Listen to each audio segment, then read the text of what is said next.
근데 이제 여기를 좀 조사하다 보니까 여기가 굉장히 그 접근하기 어려운 지역이더라고요. 저희가 아까 본 것처럼 뭐 엄청 뭐 몇 시간 말을 타고 뭐 열 몇 시간 그 가도 이 별로 이렇게 사람을 많이 서베이할 수 없고, 굉장히 이제 깊숙한 곳으로 가면 좀 더 많은 사람들이 있다고 하는데 거기는 또 몇 가지 이유로 접근하는데 굉장히 어려움이 좀 있었고, 그래서 이제 고민하다 결국 여기는 서베이하기 굉장히 힘든 곳이다라고 이제 좀 포기를 하고 또 다른 지역을 좀 알아봤습니다.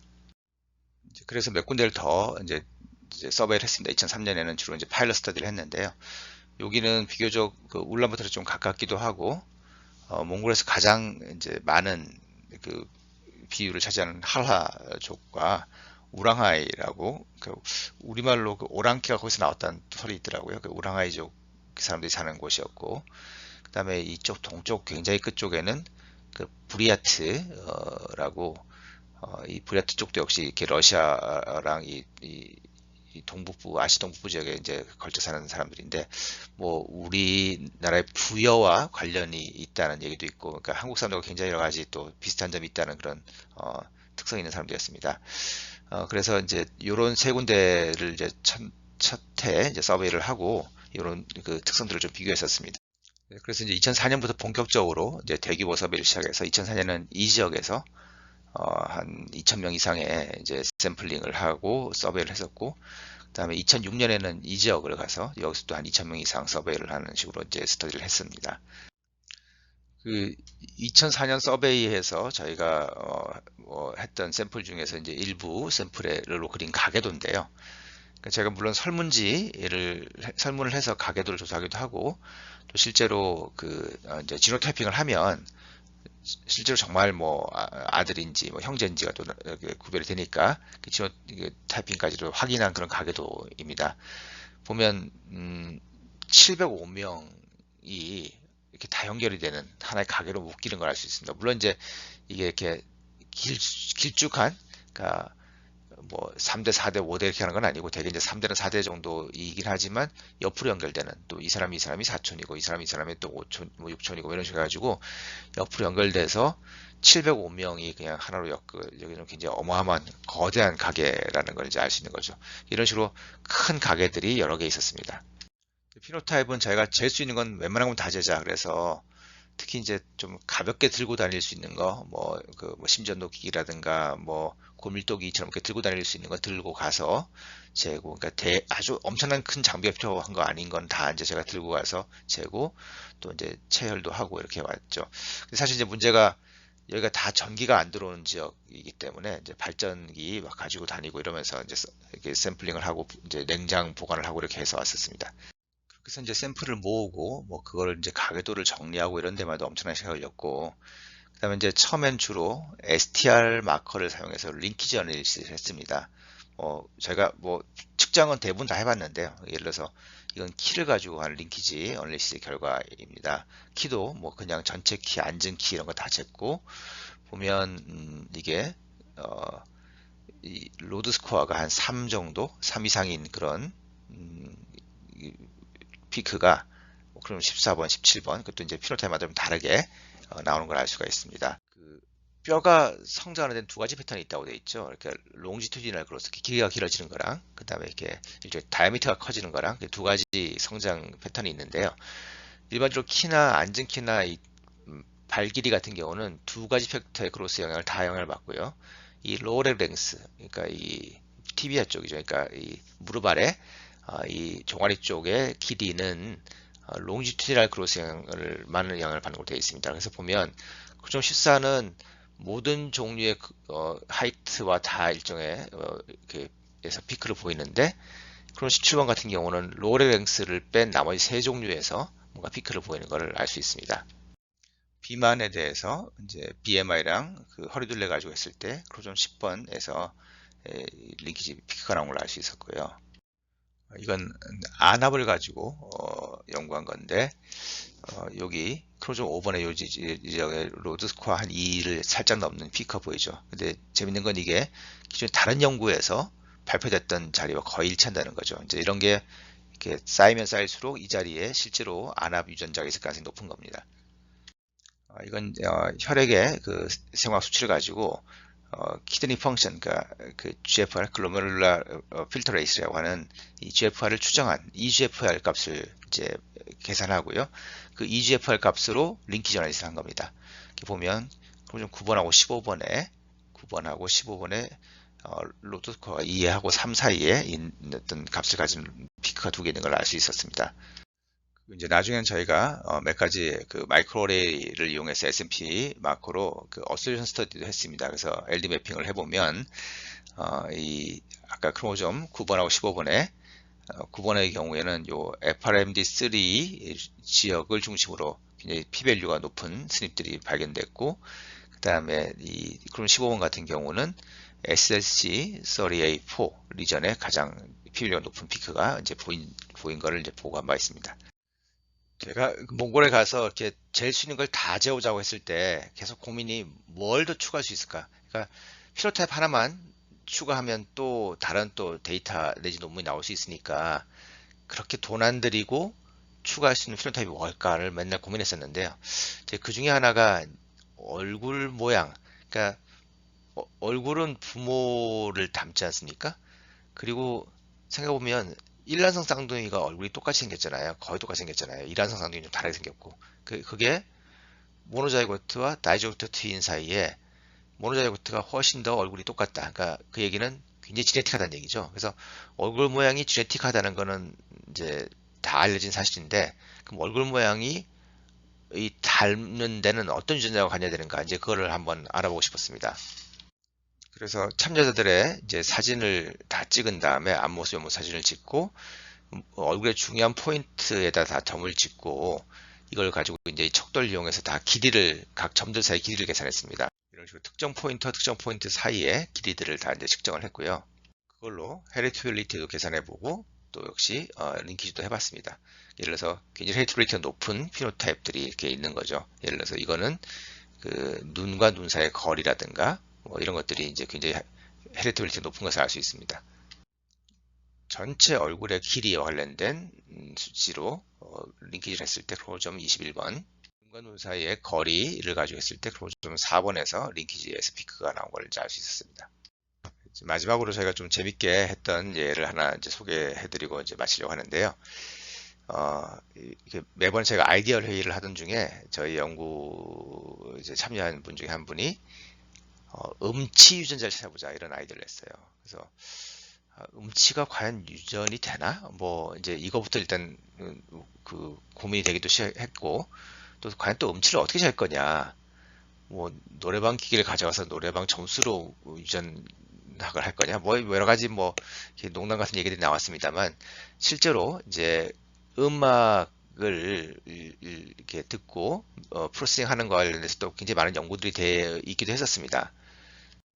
그래서 조사해 보니까 실제로 음치는 이제 음정에 해당하는 음정 음치와 박자 음치, 박치가 있는데 그거를 측정하는 그 도구를 개발하신 분이 있더라고요. 이제 음정 음치 같은 경우는 특정한 음을 들려주고 그 다음에 그 음을 따라하게 해서, 그러니까 노래를 하게 하는 거는 이제 음악 교육과도 관련있지만 그게 아니라 특정 음정을 들려주고 그 음정 다시 소리를 내보라고 했을 때 그 음정과 얼마나 차이가 나는가 하는 거를 이제 그 주파수의 차이를 측정하는 게 가능하고요. 이제 박치는 박자를 들려주고 따라하게 하는 거를 이제 측정하는 거 이게 가능합니다. 이제 그래서 그걸 가지고 제가 해봤더니 박치는 뭐 측정이 정확하지 않아서 그런지 어떤지 모르지만 실제로 헤리터빌리티가 굉장히 낮아서 별로 유전자를 찾기 힘들었고요. 음치 같은 경우는 굉장히 헤리터빌리티가 충분하게 높게 나오는 걸 확인할 수 있습니다. 이 그림이 저희가 실제로 이제 적용했던 스터디 디자인이 되는데요. 사실 제가 이제 이 예를 설명드리고 한 게 뭐 이 논문 자체가 중요한 게 아니라 저희가 수업에서 설명했던 이 내용들이 그대로 여기 적용된 그 좋은 얘기 때문에 소개를 하려고 합니다. 먼저 저희가 이 피노타이핑을 해서 이게 얼마나 헤리터블한 걸 조사했고, 그 다음에 링키지 스터디를 해가지고 피크를 이제 리전을 찾았고, 그 안에서 다시 어슬리언 스터디를 해가지고 이게 더 그 범위를 좁혔고, 그다음에 그게 나중에 이 실제로 정말 범인이 뭔가를 찾기 위해서 이제 엑솜 시퀀싱과 어레이 CJ치를 해서 SNP나 또는 CMV를 좀 찾은 후에 그 중에 뭔가 그럴듯한 그 캔디데이트를 가지고 스닙 지노타이핑과 캔디데이트 어프로치로 스닙 지노타이핑과 스닙 캔디데이트 CMV를 보는 그런 연구를 했습니다. 먼저 링키지를 했을 때 여기 크로모좀 4번에서 그 로드 스코어가 3이 넘는 그런 피크가 나왔습니다. 그래서 상당히 이제 그럴듯한 것, 신뢰도가 높은 거죠. 근데 문제는 이제 저희가 앞에서 보여드린 것처럼 그 링키지 결과만 가지고도 논문을 이제 내기도 하거든요. 그래서 그 다음으로 또 들어가는 것도 그만큼 또 비용과 노력이 들어간 거니까, 그러니까 이 스터디는 여기서 이렇게 접을 수도 있었는데, 이게 더 들어가자고 한 이유는 저희가 이제 이 결과를 얻어서 그 미국 유전학회 발표를 했을 때 아주 재밌게도 핀란드에서도 저희랑 굉장히 유사한 방식으로 이 연구를 했고, 그 사람들도 똑같은 요 자리에 크로모좀 4번의 같은 자리에서 이 음치와 관련된 그런 링키지 결과를 발표했어요. 그래서 서로 다른 두 그룹이 거의 똑같은 자리에서 링키지 결과를 발표했다. 이건 굉장히 신뢰성을 높이는 거죠. 그렇다면 여기에 진짜 어떤 유전자가 진짜 더 있을 가능성이 높다 생각하고 제가 그 다음 더 깊이 파고 들어가기로 했습니다. 그래서 이 피크 부위에서 약 한 20cm 정도에 대한 리전을 설정하고 여기 리전에 이제 스닙 지노타이핑을 했습니다. 이제 마이크로를 이용해서 지노타이핑을 했고요. 거기서 가장 유의한 p-밸류가 나온 스닙들을 골랐습니다. p-밸류 순으로 10개 스닙을 골랐을 때 그 중에서 5개가 UGT8이라는 유전자 위 또는 근처에 있는 것을 알 수 있었습니다. UGT8G는 UDP 글라이코실 트랜스퍼레이즈라고 하는 굉장히 큰 패밀리의 한 멤버인데요. 이런 엔자임들은 UDP 플러스 카보하이드레이트 형태를 가지고 특정 서브스트레이트에다가 그 카보하이드레이트를 붙여주는 그런 효소입니다. UGT8은 이 세라마이드에다가 UDP 갈락토스를 이용해서 이 갈락토스를 하나 붙여주는 그런 효소이고요. 이런 구조를 가진 갈락토스 세라마이드를 만드는 역할을 합니다.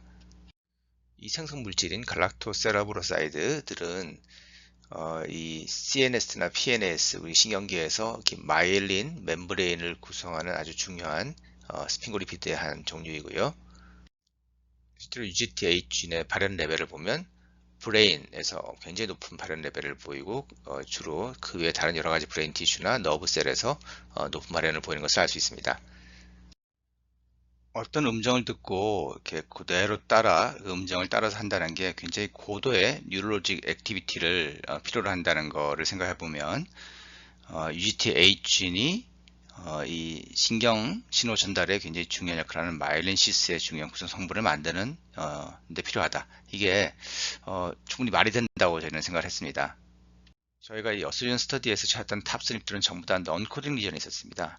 그러니까 그 스닙들이 직접적으로 UGT8에 펑션 영향을 줬다기보다는 UGT8에 펑션 영향을 주는 진범은 따로 있고 그거랑 LD가 있을 가능성이 있다고 생각했죠. 그래서 UGT8 리전을 포함하는 어떤 카피노 버비레이션이 있는지 또 UGT8 엑손 리전에 프로테인 구조에 영향을 미치는 넌시너스 스닙이 있는지를 체크하기 위해서 30명의 파운드로 RACGH 40명의 파운드로 엑손 시퀀싱을 해서 어떤 카피노 버비레이션과 또 이 넌시너스 SMP 중에서 이런 뮤지컬 액티비티랑 연관성을 가지는 게 있는지를 조사를 했습니다.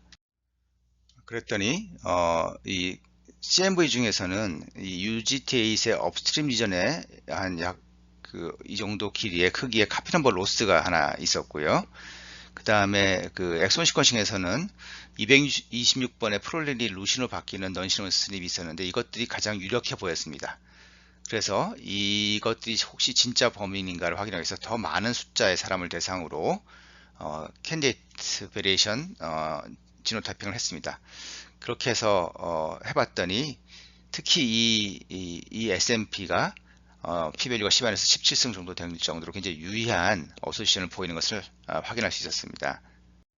226번째 프롤린이 루진으로 바뀌는 것이 과연 정말 중요한지 그리고 이게 그 음치와 관련이 있는지를 알아보려면 뭐 그중에 한 방법은 리버스 제네틱스를 해서 그러니까 G에서 이 P를 가지는 G, L을 가지는 G를 만들어서 이 뭔가 비교해 볼 수도 있겠지만 사실 이 음치 능력을 쥐로 테스트하는 게 쉽지 않죠. 그래서 이걸 가지고 동물 시험까지는 못하고 과연 이게 정말 중요할 것인가 하는 그런 클루를 찾는 몇 가지 데이터를 모아봤습니다. 일단 이 자리가 구조적으로 어떤가를 봤는데 이 33번부터 432번까지가 일단 컨저브 되어 있는 도메인이고요. 그 안에 포함되어 있고 특히 이 자리는 TRFH 도메인 다킹 시퀀스에도 포함되고 또 USB7 바인딩 시퀀스에도 포함되는 그 일종의 펑션이 좀 알려져 있는 도메인에 속한 자리였습니다. 또 하나 보는 것은 이 자리가 얼마나 다른 종에서 컨저브 되어 있나를 보는 거죠. 그러니까 여러 가지 종에서 컨저브 될수록 이게 중요한 역할을 하는 중요한 자리이고 시퀀스가 이렇게 중구난방이면 별로 바뀌어도 영향이 없다고 생각할 수 있는데 보면 굉장히 다양한 종에서 이 자리가 프롤린으로 컨저브 되는 걸 볼 수 있습니다. 그러니까 프롤린이 컨저브 됐다는 얘기는 이게 바뀌면 기능에 영향을 좀 준다, 네거티브 디스커션을 받는다 이런 이제 의미이기 때문에 이런 컨저브가 돼 있다는 것도 중요한 기능의 중요한 자리라는 어떤 간접적인 증거가 됩니다. 사실 저희가 여기서 좀 더 깊이 들어가기 좀 힘들었습니다. 그래서 이제 요 정도까지만 하고 논문을 퍼블리시하긴 했는데요. 사실 여기서 제일 재밌었던 건 뭐냐면 그러니까 이 P가 레퍼런스 LL이거든요. 그러니까 그리고 이제 굉장히 컨저브 돼 있죠. 그러니까 ancestral LL이죠. 그리고 L이 variant LL이면서 derived LL입니다. 자, 그런데 저희 결과에 따르면 이 L이 P보다 어, 음정을 더 잘 따라하는, 그러니까 음정을 잘 따라하는 능력을 가진 쪽이 L이었습니다. 그러니까 음정을 잘 못 따라하는 쪽이 P였고요. 잘 따라하는 쪽이 L이었어요. 그러니까 그게 뭔가요? 무슨 뜻일까요? 그러니까 derived LL이 음정을 잘 따라하는 능력을 가진다. 그리고 ancestral LL은 음정을 못 따라하는 능력을 가진다. 생각해보면 이런 동물들에서는 음정을 듣고 따라하는 능력이 그렇게 중요하지 않았을 수 있을 것 같아요. 일반적으로. 그런데 이제 최초 인간은 이제 이 PLL을 가지고 태어났을 텐데 어느 날 우연히 이 P가 L로 바뀐 도른베리가 출현하고, 지금 제가 얘기하는 건 다 가설입니다. 근데 이렇게 L로 바뀐 다음에 음정을 더 잘 따라하는, 음정을 인식하고 따라하는 능력이 올라간 것이 그 인간들만 가지는 어떤 그 커뮤니케이션, 그러니까 뭐 소리 또는 뭐 언어 또는 이 노래 등 뭔가 그 커뮤니케이션 능력에 영향을 줌으로써 더 실렉션이 돼서 이 애를 가진 사람들이 실제로 더 이제 좀 숫자가 늘어났다. 이제 이렇게 충분히 가설을 세워볼 수 있는 거죠. 농담이긴 하지만 인류의 앤세스트럴 엘릴 어떤 디폴트는 노래를 그렇게 잘하는 게 아니고 노래를 잘하는 사람이 특이한 사람이다 하는 건 저처럼 노래를 못하는 사람들은 굉장히 좀 고무적인 그런 연구 결과였습니다. 앞에서 설명했지만 제가 이 결과를 소개하는 건 이게 뭐 굉장히 중요한 발견에서가 아니라 이 젠디스칸 프로젝트라는 프로젝트가 어떻게 기획되고 디자인됐나, 그리고 여기서 특히 이 음치 연구를 하는 도중에 제가 전통적으로 유전학에서 이게 밟아가는 스텝들을 어떻게 밟아 나가면서 연구를 진행해 나갔나 하는 것들을 소개함으로써 여러분들이 어떤 연구를 진행하는 방향에 대한 좀 감을 잡으시는 데 도움이 될 수 있을까 해서 소개한 겁니다. 좀 강의가 많이 길었는데 오늘 이 강의를 마치도록 하겠습니다. 수고하셨습니다.